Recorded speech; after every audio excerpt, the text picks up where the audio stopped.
it's 1865. The actual government appears to have disappeared. It's not in session, right? The hired help, the British territorial part of the federal government is still intact. The municipal government, which is funded by the Pope, is still intact. But the Americans are in total disarray. And so basically, in 1860, we sailed over the horizon and haven't been heard from since. Now, this came up this week. John Duresh sent out this blurb saying that, oh, they had discovered where we went wrong. And it was with a change to the rules of the courts. But here's the problem. That change to the rules of the courts happened in 1934.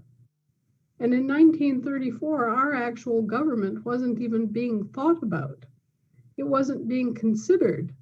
It wasn't our government that went bankrupt in 1933. It was their government. Their corporation went bankrupt in 1933. So what they were doing in 1934 was converting their courts into private bill collectors. Yeah.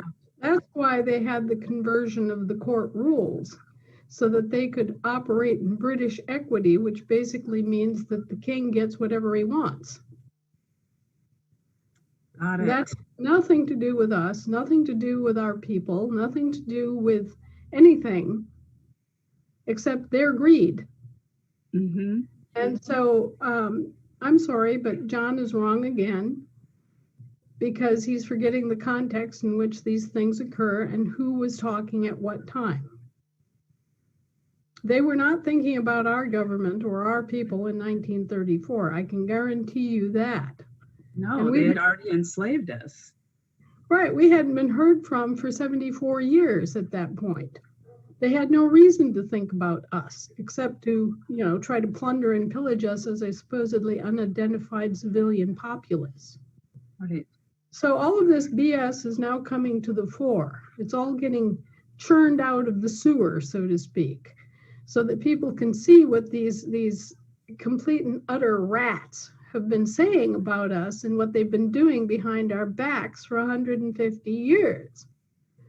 But anyway, no, what went on in 1933-34 had very little to do with us. There are only a couple of things that really had to do with us. And that was the establishment of state land trusts that happened after the Civil War, and they're being rolled over, and the establishment of a gold repository in the Philippines. Of course, there were all sorts of abuses of our credit, and there were all sorts of funky things going on with military scripts being used as the currency for the civilian population.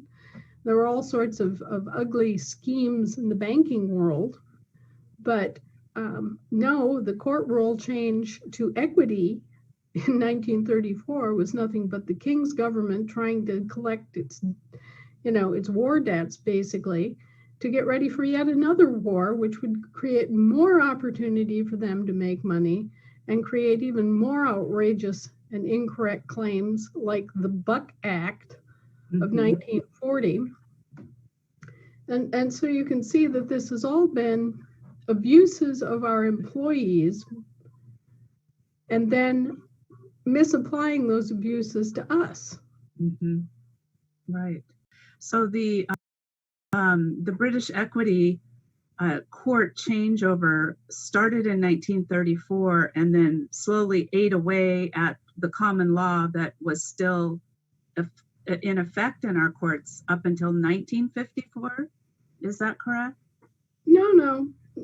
Common law has never been taken away from us. What's happened is that the British territorial government converted from their common law, to their equity law. Okay. And it should have been only applied to their citizenry, They're Gotcha. people here in our country providing public services. Gotcha. Okay. And the reason why our common law wasn't in place is because we didn't have our courts. We only had their courts. Yes, we'd let our courts go dormant, more or less. Mhm. There are very few little enclaves in this country that still practice common law, American common law. There are a few counties that have never been incorporated. And so they fail their claim of exclusive jurisdiction. But here's the problem. And now that our assemblies are up, they completely fail their claim of exclusive jurisdiction. People have misunderstood our government. Not only people outside of this country, but people in this country. It's been widely assumed that our government would be like every other government and be in session all the time. And that just doesn't turn out to be true. Our government is called into and out of session. So, we only work at government when we need to, basically. And they work at government 24/7. We only come into office and do our work when issues demand that we do so. And they are there plying their trade as professionals all the time. That's the difference between a government of, for, and by the people who have lives apart from government and lifetime government shticks who just stay in office forever, like Joe Biden, 40 plus years. And what do we have to show for it? Just come on, let's see that record, folks. And, people like Nancy Pelosi, how long has she been in office? A long time. Dianne Feinstein. Dianne Feinstein was in office when I was in high school, I think. Yeah. Goes back to the 60s. These people are lifers. They're professional bureaucrats. And a government of, for, and by the people does not have professional bureaucrats. It doesn't stay in constant session. It doesn't spend zillions of money because they know that the money comes out of their pockets. And right. And here are our employees, our territorial employees and our municipal employees. The territorial government has had its hand in our left pocket, and the municipal government has had its hand in our right pocket, and we've been paying for our own demise. We've defended the entire world. We have over 900 military bases all over the freaking planet. And we're paying for all this, and then we're wondering, well, why is our money being devalued? Why do we have such a problem with inflation?